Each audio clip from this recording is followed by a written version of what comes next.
बिस्मिल्लाहिर्रहमानिर्रहीम। मैं अज़हर जावेद और आज लीगल फोरम में एक बार फिर आपके सामने हाजिर हैं। हमारे साथ हस्ब मामूल हमारे पैनलिस्ट बैरिस्टर ग़ुलाम मुस्तफ़ा ख्वाजा साहब मौजूद हैं। बहुत शुक्रिया बैरिस्टर साहब, थैंक यू बहुत वेरी शुक्रिया। मच।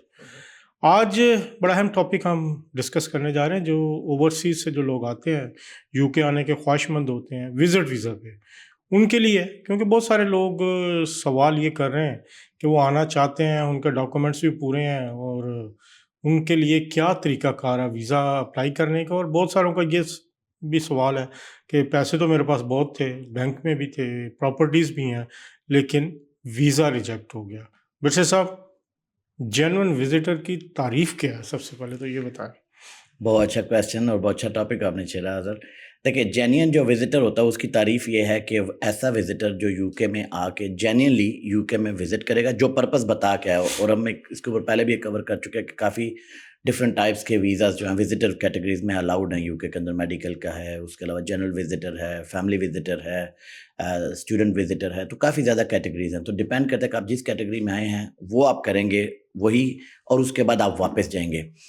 एज़ लॉन्ग एज़ आपकी इंटेंशन टू रिटर्न जो है वो साबित होती है और आपके ऊपर किसी किस्म का जो शक है वो नहीं किया जाता, तो आप जो है जेन्युइन विज़िटर हैं, ठीक है। उसके बाद आ जाती है बाकी बात के लोगों के रिफ्यूज़ल क्यों होते हैं, और ख़ास तौर पे जो हमारी कम्युनिटी है या पाकिस्तानी हमारे लोग भाई हैं, उनके विज़िट वीज़ा रिफ्यूज़ क्यों होते हैं। जब उनके डॉक्यूमेंट्स में, जैसा आप बता रहे थे, बैंक स्टेटमेंट भी है, प्रॉपर्टी भी है, एसेट्स भी हैं, फिर भी रिफ्यूज़ हो जाते हैं। और कई लोगों के पास तो काफ़ी कंट्रीज़ की जो है वो ट्रैवल हिस्ट्री भी होती है कि वो उन विज़िट, मतलब श्रीलंका विज़िट किया, बांग्लादेश विज़िट किया, या और काफ़ी और मुल्कों में, मलेशिया में गए हुए हैं, दुबई में हॉलीडेज़ कर चुके हैं, मगर उसके बावजूद यूके उनके ऊपर शक क्यों करता है।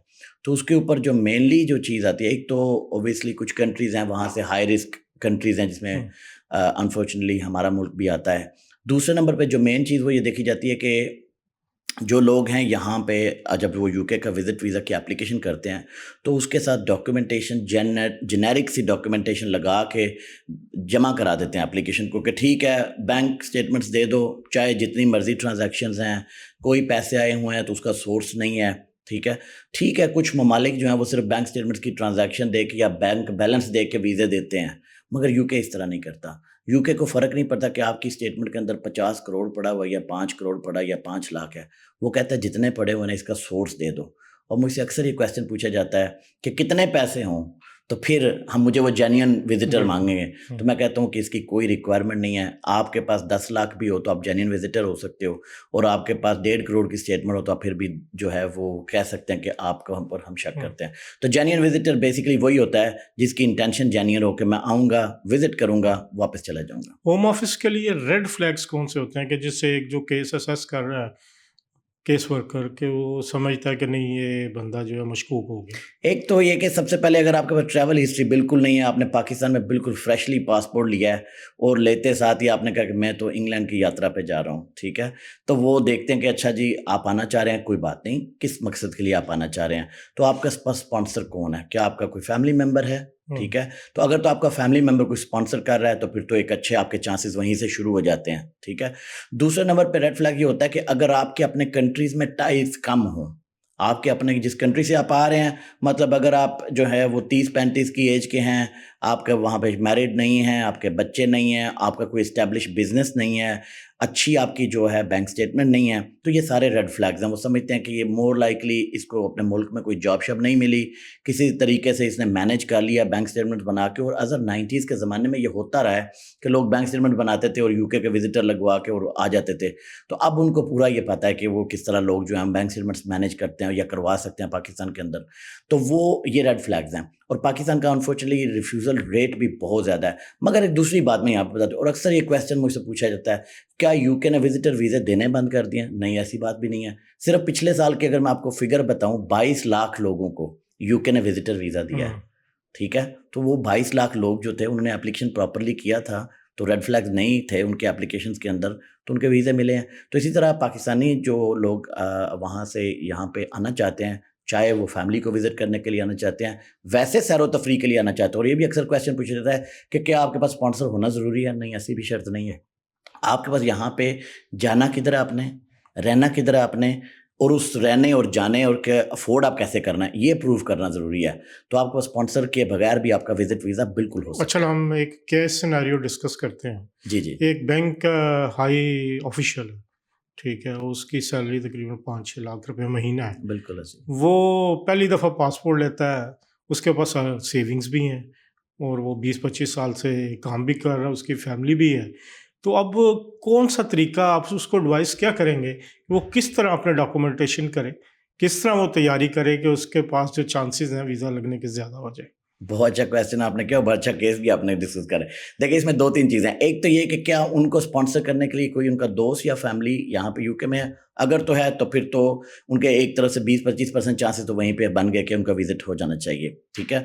अब दूसरी वो जो बात है, यहाँ पे अगर वो सिर्फ अपनी बैंक स्टेटमेंट्स और या अपनी सैलरी के ऊपर रिलाय करेंगे तो ये काफ़ी नहीं है। उनको क्या देना है? उनको कॉन्ट्रैक्ट ऑफ एम्प्लॉयमेंट देना चाहिए। उनको बैंक से एक लेटर देना चाहिए कि हमें पता है कि हमारा ये एम्प्लॉई, ये मैनेजर साहब जो हैं, ये 3 हफ्ते के लिए इंग्लैंड जाना चाह रहे हैं या 2 हफ्ते के लिए जाना चाह रहे हैं और हम इनकी लीव एक्सेप्ट करते हैं, ठीक है? ये बड़ा ज़रूरी है। बगैर सिर्फ पे स्लिप्स लगा के आप बैंक स्टेटमेंट लगा के आप कहें जी कि मैं जा सकता हूँ, हुँ, उन्हें ये नहीं पता कि क्या आपकी नौकरी शायद खत्म हो गई है। हुँ, उन्हें तो नहीं पता क्योंकि क्या पता वो पे स्लिप आपकी आखिरी पे स्लिप थी। तो इसलिए बेहतर है कि आप अपने जो बैंक है उससे वो लेटर लें कि मैं लीव के ऊपर जा रहा हूँ, मेरी परमिटेड लीव है, अनपेड है या पेड है, इससे फ़र्क नहीं पड़ता और मैं जाऊँगा और फिर वापस आऊँगा, मेरी मुलाज़मत वहीं पे कायम है। दूसरी बात आ जाती है, लोग यहाँ पे सिर्फ बर्थ सर्टिफिकेट या जो है वो नहीं देते, अक्सर बर्थ सर्टिफिकेट नहीं देते या मैरिज सर्टिफिकेट सिर्फ लिख देते हैं एप्लीकेशन के अंदर कि मेरी बीवी भी हुँ। है, मेरे बच्चे भी हैं।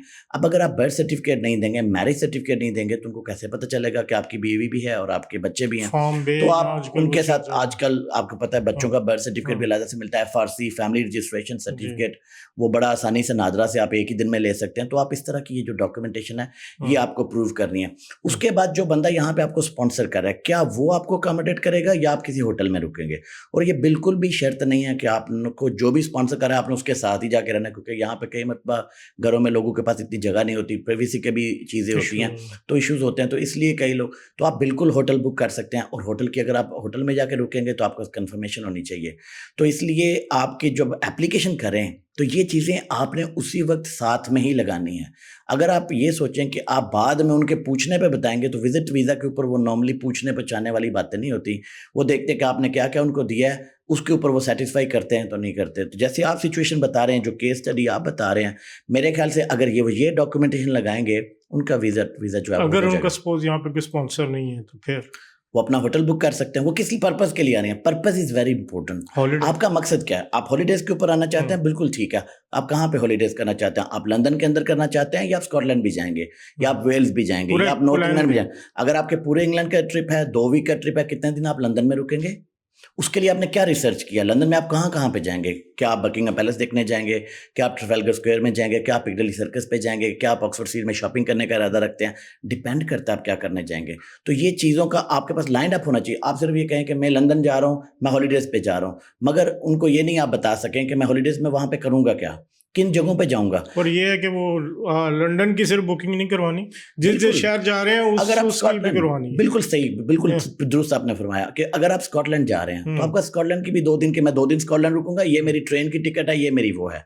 तो हुँ, मैं नॉर्मली ये कहता हूँ, सबसे अच्छी चीज़ और आसान चीज़ ये है कि आजकल होटल की बुकिंग आप 24 घंटे पहले तक कैंसल करते हैं। हुँ, गॉड फ़ॉरबिड अगर किसी वजह से आपका वीज़ा नहीं लगता, हुँ, अल्लाह ना करे, तो आप फिर भी 24 घंटे पहले अपने वो रिफंड ले सकते हैं। इतना अच्छा सिस्टम है। जो सबसे बड़ा अलमिया है और ख़ास तौर पे हमारी कम्युनिटी का, वो ये है कि एजेंट माफ़िया के हाथों चढ़ जाते हुँ, हैं।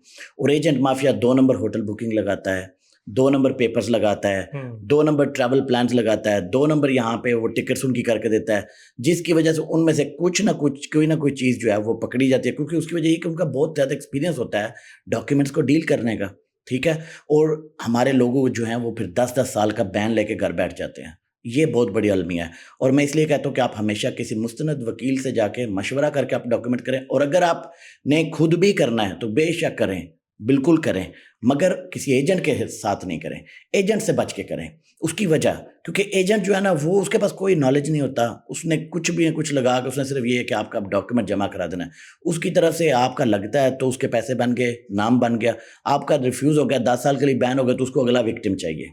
तो इसलिए कोशिश करें कि जब भी आप करें आप अपने थ्रू करें डायरेक्टली, अगर आपको सबरा पता है, नहीं तो आप किसी मुस्तनद वकील से एडवाइस लेके फिर करें। आजकल टेक्नोलॉजी का दौर है, यहाँ से लंदन से बैठ के आप लाहौर में, लाहौर से बैठ के लंदन में आप वकील हायर कर सकते हैं। तो बड़ा आसान काम अगर है। आपको हायर करना हो ज़रा नंबर तो बताएं। बड़ा आसान काम है, मुझे भी हायर करना हो आप उसके लिए आप जो है वो 0044-797-028-6466 ये मेरा अपॉइंटमेंट नंबर है। मैं दोबारा से रिपीट करता हूँ कि 0044-797-028-6466। आप मुझे गूगल पे भी देख सकते हैं, ढूंढ सकते हैं। उसके लिए आप गूगल पे जाके बैरिस्टर गुलाम मुस्तफ़ा लंदन या बैरिस्टर गुलाम मुस्तफ़ा लॉ लेन सोलिसिटर लिखें, जो कि लॉ फर्म है जिसके लिए मैं काम करता हूँ। तो वहाँ से आपको मेरी सारी डिटेल्स मिल जाती हैं। आप ऑनलाइन बुकिंग कर सकते हैं, ईमेल भेज सकते हैं, व्हाट्सएप कर सकते हैं। तो आप वहीं से बैठ के अपना मशवरा कर सकते हैं। अगर आपके पुराने रिफ्यूज़ल हुए हैं या रिसेंटली आपने अप्लाई किया तो रिफ्यूज़ हो गया, मैं उसको चैलेंज करने के लिए भी आपकी हेल्प कर सकता हूँ। अच्छा, अब एक और केस सिनेरियो है, क्योंकि जी, अब प्रोग्राम देखा जा रहा है, पाकिस्तान से सवालात भी आते हैं। ठीक है। एक रियल एस्टेट एजेंट जिसके पास अच्छे पैसे भी हैं, जी, जी। अच्छी खासी फर्म चल रही है उसकी पाकिस्तान में, DHA लाहौर में सपोज कर ले, नाम नहीं लेते, ठीक है। उसका वीज़ा जो है वो अप्लाई करना चाहता है, आना चाहता है यहाँ पे। उसके साथ उसकी फैमिली भी है, 2 बच्चे हैं और 1 बीवी है।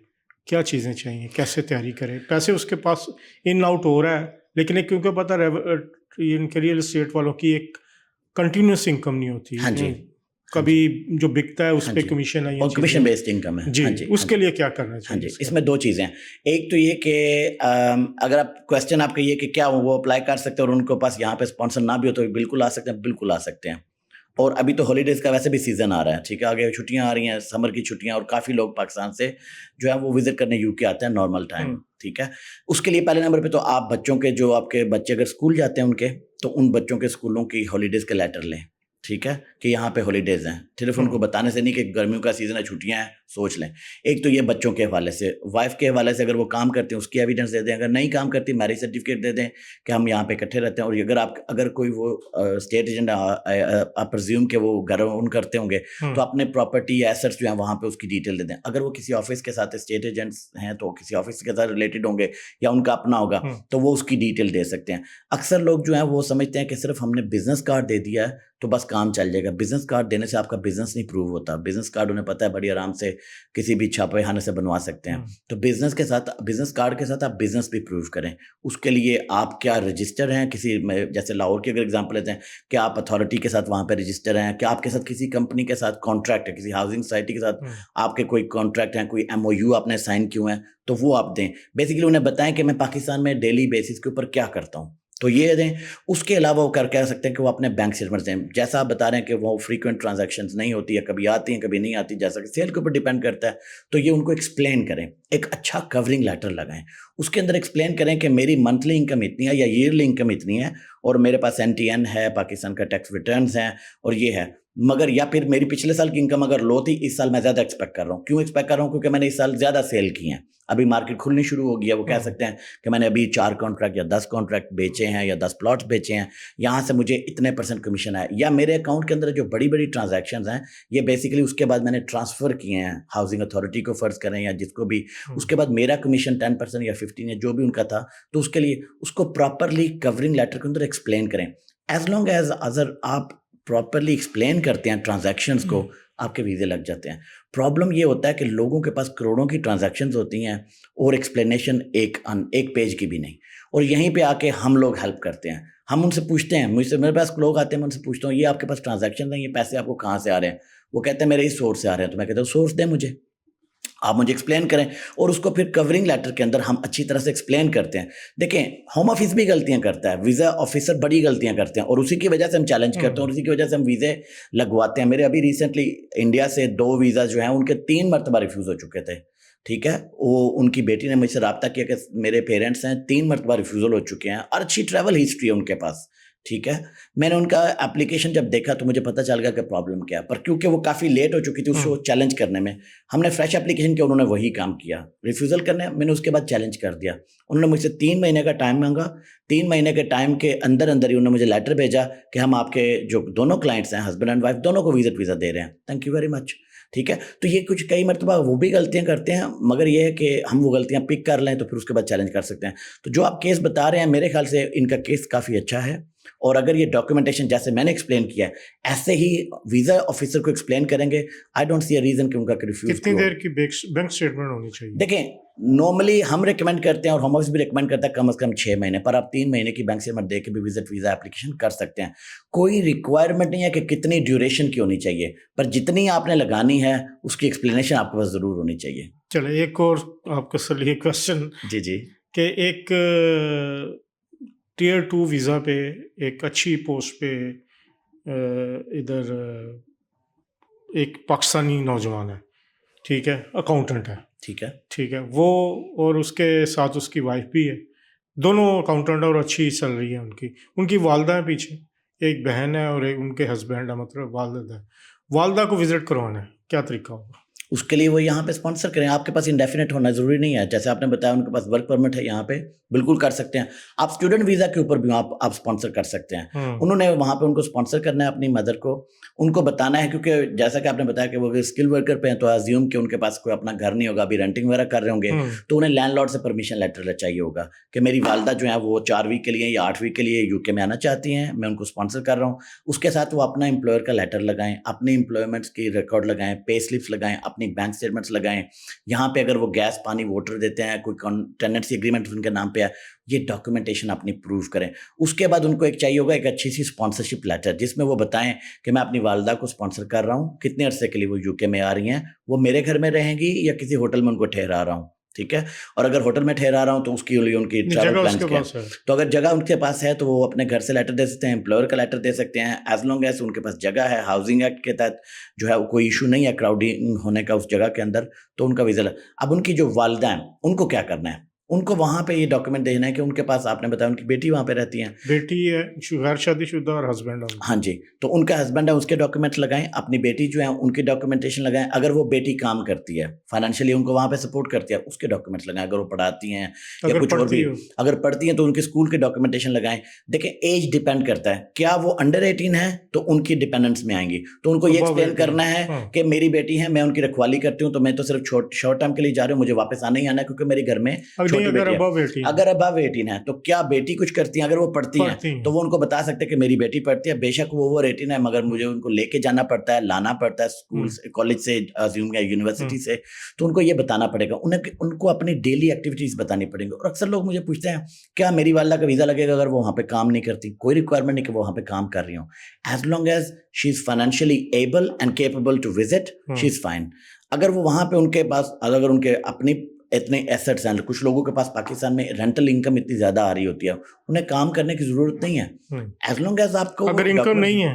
देखिए, अगर इनकम नहीं है तो आप विजिट को अफोर्ड कैसे करेंगे? अगर तो सोली आप रिलाय कर रहे हो कि आपके जो बेटा है यहाँ पे उसकी इतनी स्ट्रॉन्ग इनकम है कि वो अपने आप को भी मैनेज कर सकता है, प्लस वो अपनी मदर को भी, मगर उसके साथ में फिर उनको ये भी प्रूव करना पड़ेगा कि मैं अपनी मदर को ऑलरेडी मैनेज कर रहा हूँ, ये नहीं कि मैं उनको अभी फाइनेंशियली, तो उसके पास उनकी फाइनेंशियल ट्रेल्स भी चाहिए कि वो मंथली जो अगर अपनी मदर को यहाँ से रिमिटेंस भेजते हैं उनके अकाउंट्स में भेजनी चाहिए आइडियली। अगर वो किसी और को भेज दें, जो कि नॉर्मली हमारे हालात में होता है कि वाले साहब को भेज दिया, बहन को भेज दिया, या जो इसके पास एटीएम कार्ड है उसको भेज दिया ताकि इजी रहता है, तो उनको ये एक्सप्लेन करना पड़ेगा कि क्यों मैं देता हूँ, मदर के अकाउंट में क्यों नहीं देता और जिनके अकाउंट में, और फिर उनसे भी एक लेटर चाहिए जो कहें कि मैं पेमेंट जो रिसीव करता हूँ वो मैं इनके बिहाफ पे करता हूँ। तो बिल्कुल हो सकता है, आपके पास अपना काम होना जरूरी नहीं है विजिट वीजा के लिए, तो बिल्कुल वो स्पॉन्सर कर सकते हैं और वो आ भी सकते हैं। और काफी ज्यादा तादाद में यहाँ पे आपने देखा होगा स्टूडेंट्स ग्रेजुएशन के वक्त अपने पेरेंट्स को बुलाते हैं, ठीक है, तो उसके लिए आपका इंडेफिनेट होना या ब्रिटिश होना जरूरी नहीं है। टियर 2 है और बिल्कुल इनकम भी अच्छी, दोनों। देखिए, आपको रीजन होनी चाहिए। अक्सर लोग यहाँ पे जब मतलब उनकी वाइफ एक्सपेक्ट कर रही होती हैं तो वो अपने माम को बुलाना चाहते हैं या अपने पेरेंट्स को बुलाना चाहते हैं, मदर इन लॉ को बुलाना चाहते हैं या सिस्टर इन लॉ को बुलाना चाहते हैं, तो बिल्कुल ऐसा बुला सकते हैं और कर सकते हैं। बहुत शुक्रिया बिरसा साहब। No problem. उम्मीद है कि इस तरह की मिलते जुलते सवालात आपके भी होंगे। 3 केस हमने डिस्कस किए, अगर आपके पास कोई और सवाल है तो आप ज़रूर हमसे पूछिएगा और बताइएगा ताकि हम अगले प्रोग्राम में बैरिस्टर साहब के सामने रख सकें। आज तक के लिए इतने, इंशाल्लाह अगले प्रोग्राम में एक नए टॉपिक के साथ हाजिर होंगे। तब तक के लिए अल्लाह हाफिज़।